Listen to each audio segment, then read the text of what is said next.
If you journey deep into the jungles of Borneo, it's still possible to capture a glimpse of the primeval. It's a world of rare and wonderful creatures. The island is home to the largest tree dweller in the world, the orang-utan. They are the only great ape of Asia. Sadly, we are losing them, one by one, and at a terrible pace.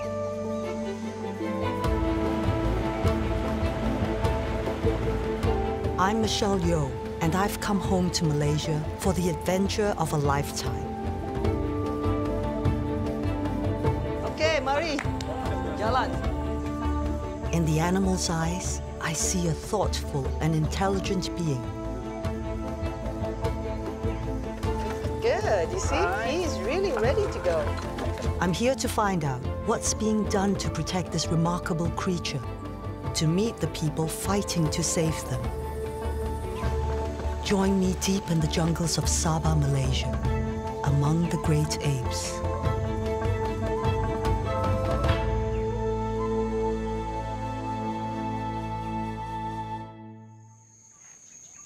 Come, come. Hey, look what I have. Sen, Sen, Sen. Hey, you gonna come, yes? Are you going to come? Look what I have. Look what I have. Hey. Good morning, Sen. How are you doing? Yeah. Hello. I'm at the Sepilok Rehabilitation Center. That was Sen. He's my adopted baby orang-utan. Look at him. When he was rescued, he was malnourished. He was about 2 kilograms and could fit in the palm of your hand, 4 months old. Now he's a healthy, robust, precocious little 3-year-old. Okay, there's your pen. All right, ready, boys? Sen is one of 53 orphaned orang-utans. Most of them were found alone in plantations after their forest homes were destroyed.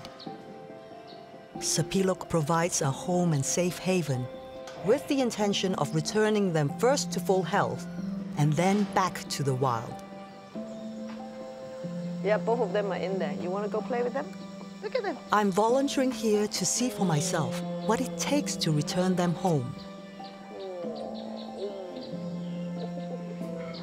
This is the first successful orang-utan rehabilitation center in the world. It's located in the state of Sabah, Malaysia, in the Kabili Sepilok Forest Reserve. They're actually very gentle. When rescued orang-utans arrive, we take on the role of mothers. Okay, okay. All right, I'm not going.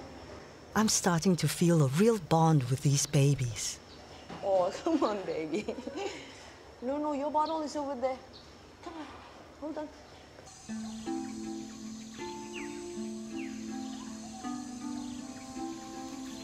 In the wild, an infant orang-utan depends on his mother longer than any other animal in the world. The bond between mother and young lasts about 7 years. She will teach him all he needs to know to survive in the rainforest.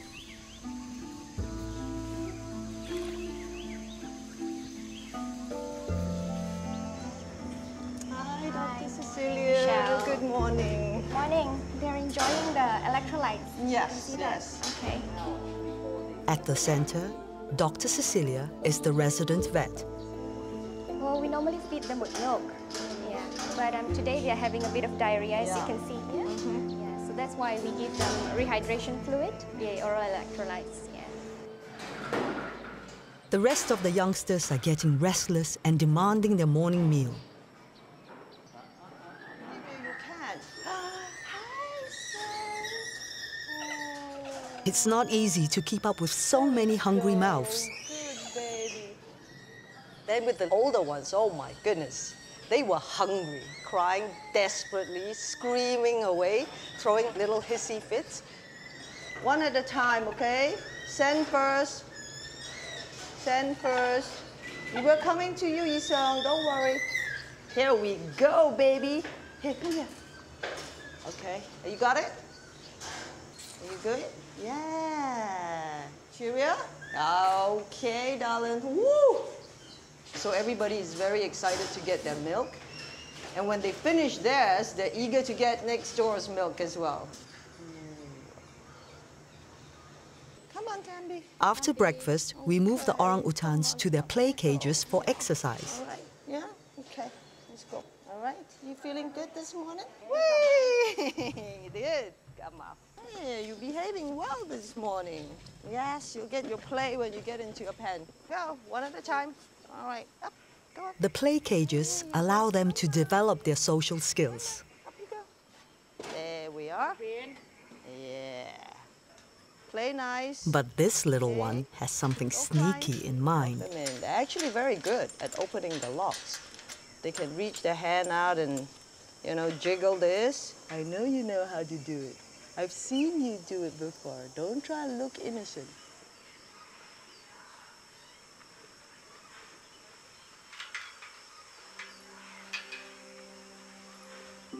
And so this is my Sen. Your Sen. Yeah. Okay, up we go, Sen. Yeah, you Caged orangutans need a bath every day. Yeah, give that to me. Baby, No. it's good I'm for gonna you give to a little- bath. Sen. Yes, I know you get like that. Whoa. That's great. There we go. He's got a mind of his own. Yeah. Yeah. Thank you. Shampoo time, baby. Sen, his nickname is the gangster because he's the one that's, you know, more feisty. He has his own mind. He decides what he wants to do. You like to stand up there. No, you're not supposed to drink it. I'm going to give you that. All right, watch your eyes. Good boy. Come. Woo! Oh, he's wiping his face there. Yeah. Okay. All right. Thank you.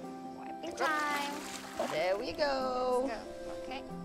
So we can actually take this opportunity to check for wounds, if there's any. Yeah. So no wounds yet? No. Yeah, let's just check a little bit.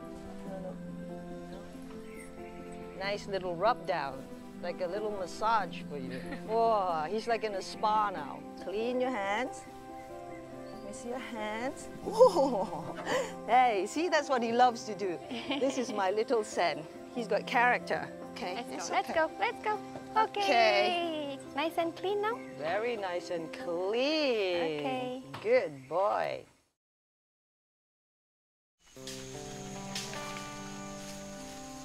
If Sen were wild, he'd never need a bath. Orang-utans rarely climb down from their trees. He would learn all his climbing skills from his mother.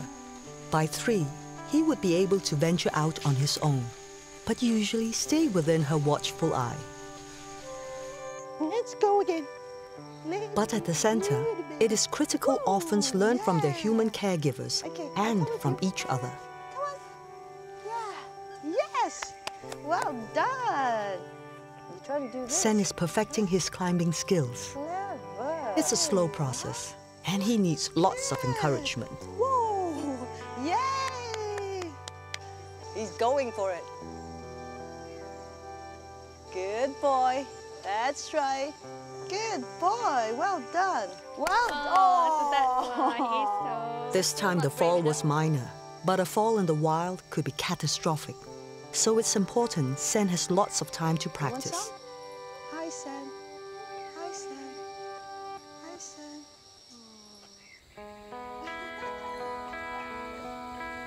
I think doing something like this is very gratifying. I am learning so much. The real-life experience really enriches you as a person. Hello, sweetie. Well done. Places like Sapilok do amazing work, but we must stop the flow of orphans and keep orang-utans where they belong. I'm hoping to see my first great ape in the wild.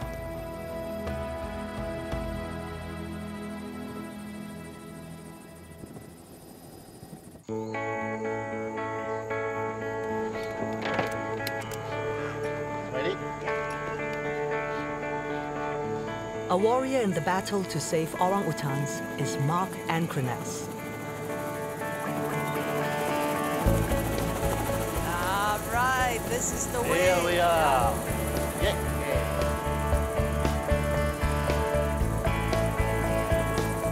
Oh, it's so beautiful.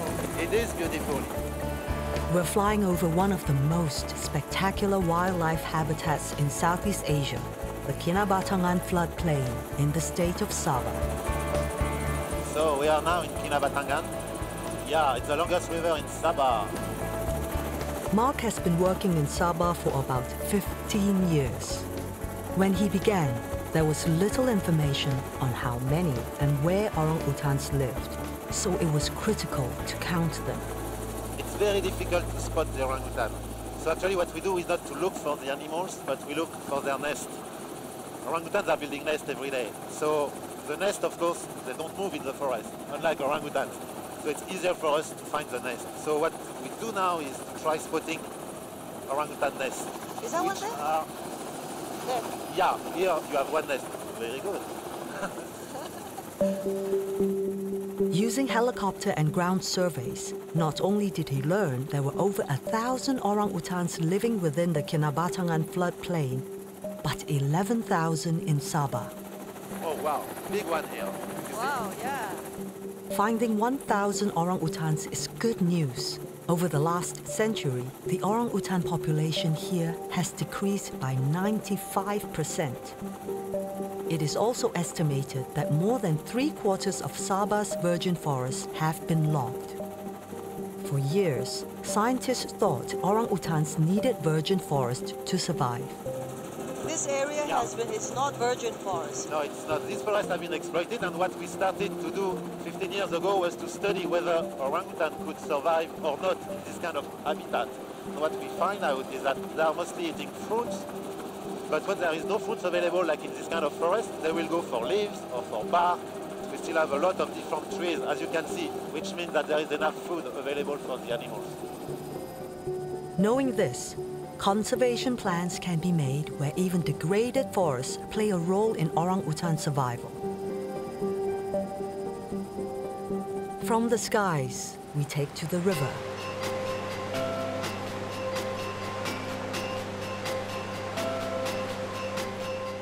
These floodplains along the Kinabatangan River are so precious that a 26,000-hectare area was made a safe haven for wildlife.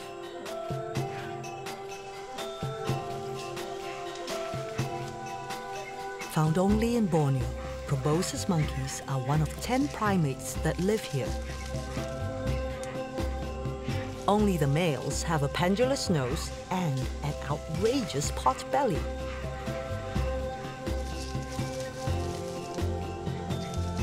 These curious monkeys have multi-chambered stomachs that allow them to feed primarily on leaves. They rarely stray more than 600 meters from the shore, so their survival depends on this swath of forest along the river.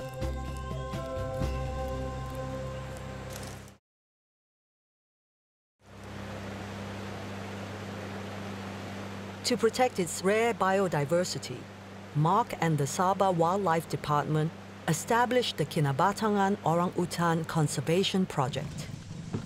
Thank you.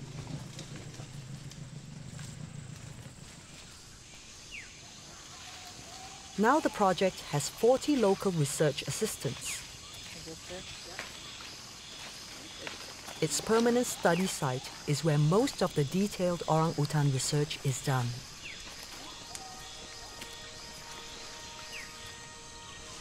Mincho has been training under Mark for the last 6 years. He knows the forest so well that we quickly find what we are looking for. A wild orangutan, a 3-year-old and his mother.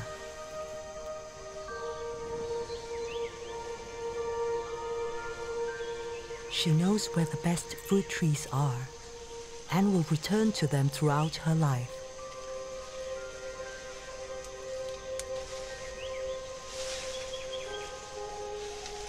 But they are not the only ones in the tree. Only about 2 babies. Two babies? Two small ones. Too small. Orangutans are usually solitary, but a fruiting tree can attract several animals.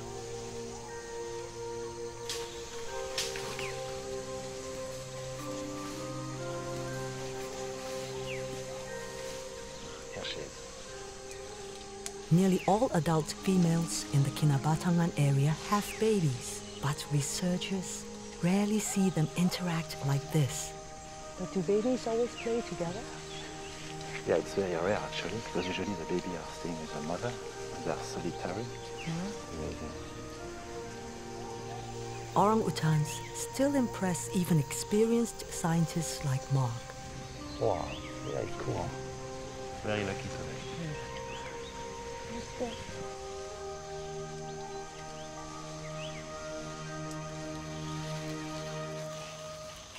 Mark's work is inspiring. Seeing my first wild orangutan has truly been incredible.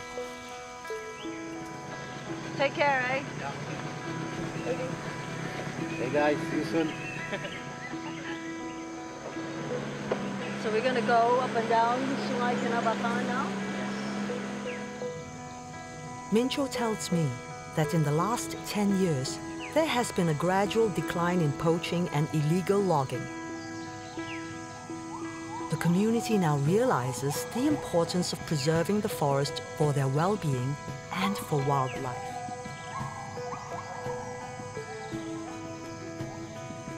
But all is not well in paradise.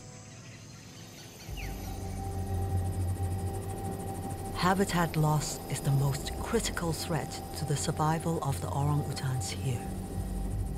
Oil palm plantations and cleared areas due to logging have forced orangutans into smaller and smaller areas. Kinabatangan Wildlife Sanctuary is made up of pockets of protected habitat. Some of these areas are too small to sustain a viable long-term population. The areas in between can severely hinder the movement of orangutans. So efforts are being made to create forest corridors. The animals could be extinct in less than 50 years if nothing is done to reconnect them. The government, NGOs and plantations are working together to create solutions.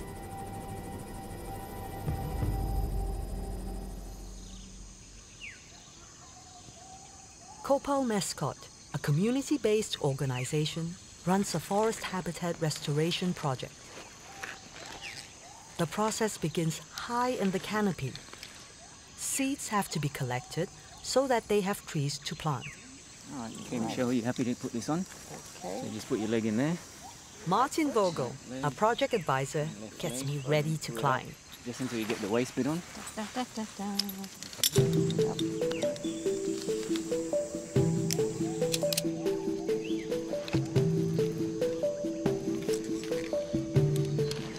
Okay. Let's go. For my films like Crouching Tiger, I've had to do a lot of martial arts training, so I stay fit. And it sure helps at times like this. Yeah, now you got it. I've actually done a lot of climbing too, but I think they're not sure I can make it. Almost there.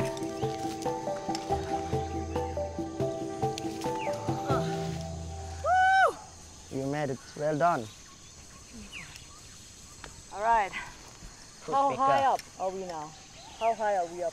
So we're about 20 or 25 meters from it. We can't just buy rainforest seeds in a gardening store. This tree has nice, healthy fruit. We should be able to get good seeds that will germinate and survive. Okay. And we're cutting fruit that orangutans love. So we've got to get to it before they do. I got it. It's time to take a break, orangutan style.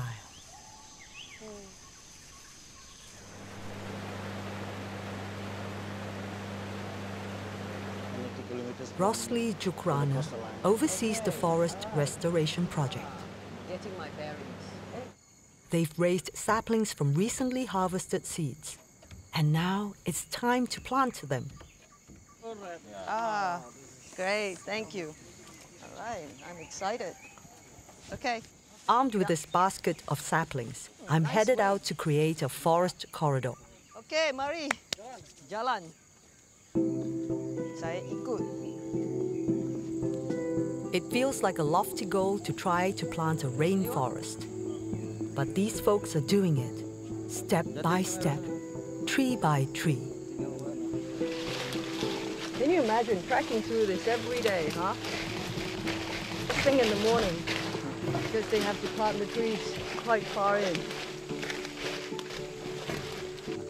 Jaga-jaga di sana. Kalau jatuh-jatuh pergi air. Jangan lupa saya. You see? Wah. Kasih tangan. Nenek kasih tangan. Woo. Alright, terima kasih. Sama-sama. Yeah. Boleh. Come on, cepat-cepat. Cepat-cepat. Yeah. Woo. Wow. Lepas itu buat apa? These ladies are so kind and generous to me. Wah, ini saya kawan baru. Terima kasih. Satulah, you satu, saya satu. Macam keluarga sudah.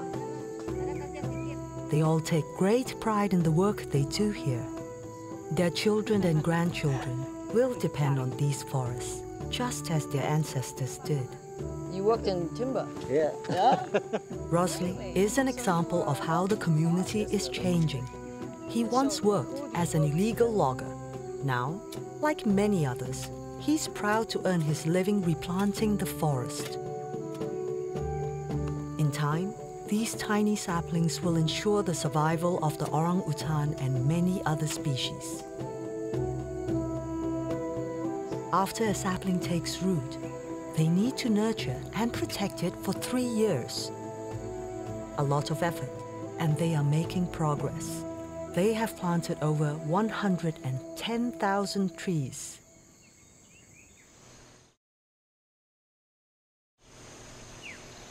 Rosli has been told that a herd of elephants is not too far away.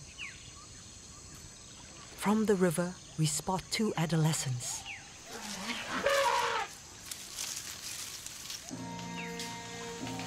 Rosli thinks there might be more.